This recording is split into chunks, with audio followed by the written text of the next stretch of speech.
सबसे पहले तो मैं भारतीय विश्वविद्यालय संघ AIU को बहुत बहुत बधाई देना चाहूँगा कि एक शिक्षा के लिए और देश के लिए अत्यंत महत्वपूर्ण ऐसे विषय पर इस कॉन्फ्रेंस का आयोजन किया गया। लगभग 1.5 ईयर बिफोर 1.5 ईयर हमारे देश के प्रधानमंत्री जी ने हम सबको आह्वान किया था कि हम देश को आत्मनिर्भर बनाने पर काम करें। जब माननीय प्रधानमंत्री जी ने आह्वान किया तो हम सबके लिए होता है वो, तो हम लोगों ने भी विचार किया कि हमारा क्या रोल बनता है इसमें, हमारी क्या रिस्पॉन्सिबिलिटी है। तो विचार करते हुए ध्यान में आया कि जब तक देश का छात्र आत्मनिर्भर नहीं होगा तब तक कोई देश आत्मनिर्भर नहीं हो सकता है। और छात्रों को आत्मनिर्भर करने का माध्यम जो है वो है educational institution, school, college, university. और इसमें यूनिवर्सिटी का सबसे इंपॉर्टेंट रोल होता है। राष्ट्रीय शिक्षा नीति 2020 जो हमारे सामने आई है,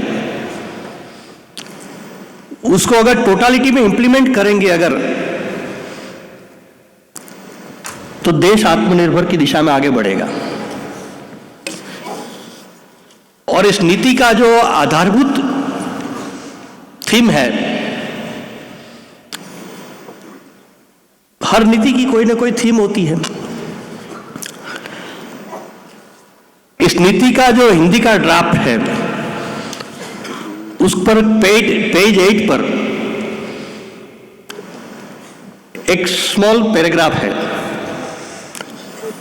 पॉलिसी का एम क्या है, उद्देश्य क्या है, इसके बारे में इस पर लिखा गया है। वो जो एक पैराग्राफ में लिखा गया है उसको 1 लाइन में आपके सामने प्रस्तुत करने का प्रयास करता हूं कि शिक्षा नीति का उद्देश्य ऐसे नागरिकों का निर्माण करना है जो विचार से, बौद्धिकता से और कार्य व्यवहार से भारतीय बने। इस शिक्षा नीति का उद्देश्य ऐसे नागरिकों का निर्माण करना है जो विचार से, बौद्धिकता से और कार्य व्यवहार से भारतीय बने। यह पहली स्वतंत्र भारत की नीति है जिसका आधार भारतीयता है। इस नीति की दूसरी विशेषता है कि इस नीति में holistic, comprehensive and integrated approach की बात कही गई है, समग्र, सर्वांगीण और एकात्म दृष्टि। यह होलिस्टिक अप्रोच यही भारतीय अप्रोच है। पिछले 175 ईयर्स की एजुकेशन पॉलिसी कारण हम सबको हर बात पार्टली सोचने की एक सिस्टम डेवलप हो गई। जैसा आज का जो विषय है आत्मनिर्भर भारत, उसी पर केंद्रित करके अगर बात करें तो इस पॉलिसी में भी वोकेशनल एजुकेशन को बढ़ावा देने की बात की है, स्किल डेवलपमेंट की बात की है, इनोवेशन की बात की है, रिसर्च की बात की है, सोशल रिस्पॉन्सिबिलिटी की बात की है।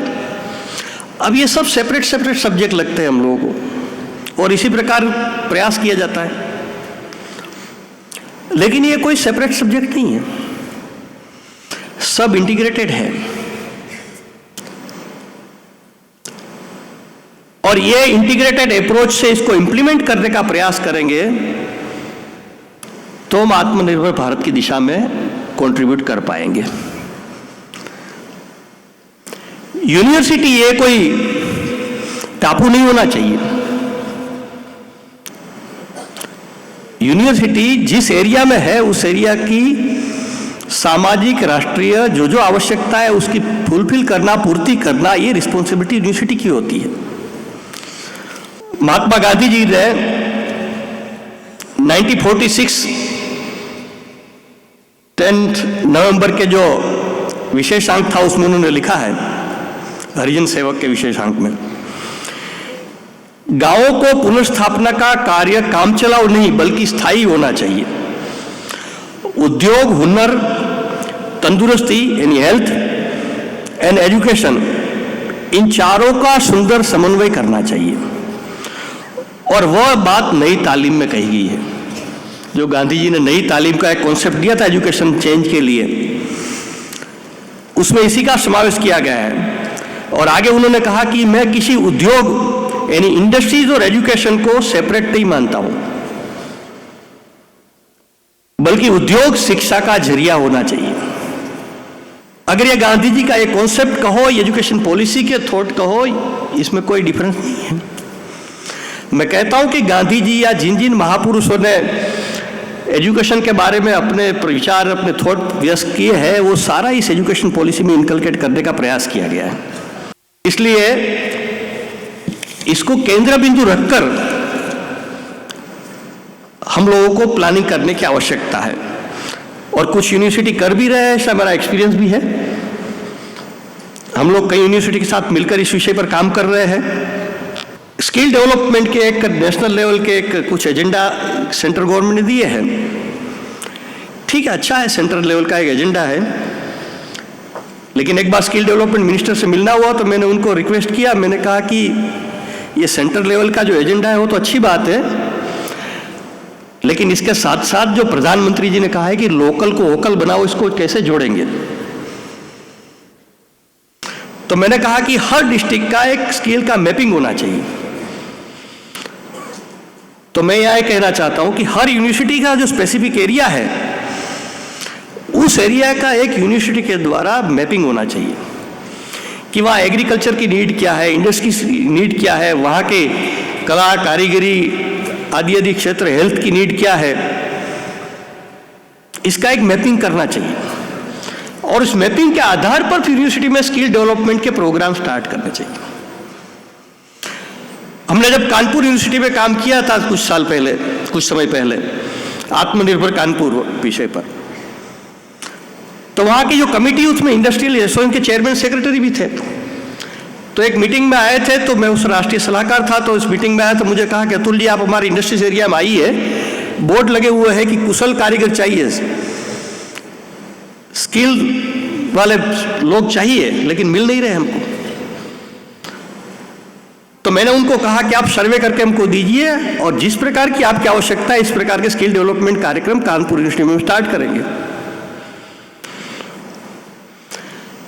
तो इस प्रकार की ये भूमिका यूनिवर्सिटी की अगर बनती है, तो वो जो स्पेसिफिक एरिया है, विलेजेस है, हमारा हर गांव में, हर क्षेत्र में बहुत कई विशेषताएं हैं।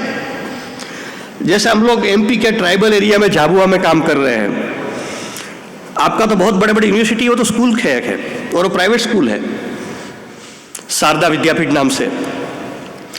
तो उन्होंने 2 साल पहले जब माननीय प्रधानमंत्री जी के आह्वान पर बात हुई, तो हमारे साथ मिलकर उन्होंने काम शुरू किया, और कई विषय पर पहले सर्वे करके बहुत सारे विषय पर काम किया। एक मैं एग्जाम्पल सिंपल देना चाहूंगा कि वो गुड़िया बहुत अच्छी बनाती है, जनजाति क्षेत्र के लोग, डॉल, लेकिन उसको कुछ अच्छा पेमेंट नहीं मिल रहा था, इसलिए धीरे धीरे वो उनकी कला जो विलुप्त होने जा रही थी। तो स्कूल ने अपने स्कूल में स्किल डेवलपमेंट में इसको जोड़ा।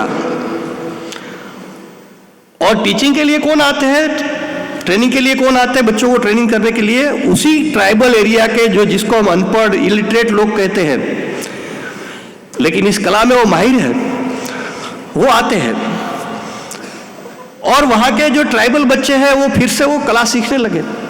मैं अभी बिफोर 6 मंथ वहां गया था, तो मैंने पूछा कि रिजल्ट क्या है, तो 2 रिजल्ट मैं आपके सामने रखना चाहूंगा।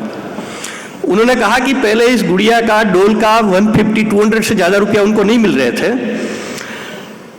लेकिन स्कूल ने ऑनलाइन मार्केटिंग शुरू किया इस गुड़िया का, और उन्होंने कहा एक गुड़िया का अभी 1500-2000 रुपीज अभी मिलने लगे हैं। वो छोटे छोटे बच्चे 8, 9, 10 के बच्चे पैसा कमाने लगे। इस प्रकार के बच्चों को वोकेशनल एजुकेशन देना है, नहीं क्या कोई अलग सब्जेक्ट है वोकेशनल एजुकेशन? बच्चे के सब्जेक्ट के अनुसार लोकल नीड के साथ कनेक्ट करते हुए उसी प्रकार के व्यवहारिक शिक्षा उनको देना, उसमें वो एक्सपर्टाइज होगा तो स्किल हो जाएगा, उसमें कुछ नए एक्सपेरिमेंट करेंगे तो इनोवेशन हो जाएगा, और उस पर वो आगे जाकर हायर एजुकेशन में रिसर्च करेंगे तो पीएचडी हो जाएगा। इस प्रकार का एक कॉम्प्रिहेंसिव अप्रोच से, इंटीग्रेटेड अप्रोच से, होलिस्टिक दृष्टिकोण से इस विषय पर काम करने की आवश्यकता है। और हर यूनिवर्सिटी, देश में हमारे 1000 से ज्यादा यूनिवर्सिटीज हैं, एक डिस्ट्रिक्ट की भी एक यूनिवर्सिटी के लिए नहीं आएगा। अगर इसका हम नेक्स्ट ईयर प्लान करें, मैंने अभी पंकज मित्तल जी से यही मैं चर्चा करता था कि प्रैक्टिकल काम कर रहे हैं जो इस पर, ऐसे लोगों का प्रेजेंटेशन होने चाहिए कॉन्फ्रेंसेस में, सिर्फ थियरी भाषण तो मेरे जैसे बहुत लोग कर देते हैं, लेकिन जो प्रैक्टिकली जिस यूनिवर्सिटी में, स्कूल, कॉलेज में इस पर काम किया जा रहा है, ऐसे लोगों का जब प्रेजेंटेशन होता है तो शेयरिंग भी होता है और फिर केयरिंग भी होता है, और फिर देश भर के, मैं तो सिर्फ यूनिवर्सिटी की बात कर रहा हूं, लेकिन बहुत सारे इंस्टीट्यूशन है। तो इस प्रकार का ये यूनिवर्सिटी में प्लान करना है, तो यूनिवर्सिटी एक टापू नहीं बनकर रहेगा, लेकिन सोसाइटी के सुख दुख में भाग लेने वाला, सोसाइटी के अपलिफ्टमेंट के लिए काम करने वाला, गरीबों का, पीड़ितों के उत्थान करने वाला ऐसा एक सेंटर यूनिवर्सिटी बनेगा। यही हमारा जो भारत की प्राचीन यूनिवर्सिटी थी, उनकी यही संकल्पना थी, इसी प्रकार काम करते थे, और तभी देश विश्वगुरु था। तो इस एजुकेशन पॉलिसी का एक कॉन्सेप्ट है, महात्मा गांधी जी का भी एक कॉन्सेप्ट है, इसको हम इंप्लीमेंट करने के लिए प्लान करें। ये आयोग का तो जो दायित्व था इन्होंने निभाया है कि एक कॉन्फ्रेंस करके इस पर डिस्कशन किया है, लेकिन प्रैक्टिकल इंप्लीमेंट करना तो हम सबका काम है। तो अगले वर्ष हम जब मिले 1 वर्ष के बाद, तो हम कह सके कि हमने इस दिशा में बहुत सारा हमारी यूनिवर्सिटी में एक्सपेरिमेंट किया है, प्रयोग किया है, और इस एरिया को आत्मनिर्भर करने के लिए हमने बहुत बड़ा काम किया है, और जिससे हमारा छात्र भी आत्मनिर्भर होगा, यूनिवर्सिटी आत्मनिर्भर होगी, और उस एरिया को भी आत्मनिर्भर करेंगे, तो भारत को आत्मनिर्भर करने से कोई नहीं रोक सकता है। इस प्रकार की एक संकल्पना से इस कॉन्फ्रेंस में विषय का आयोजन रखा होगा, ऐसा मैं मानता हूँ।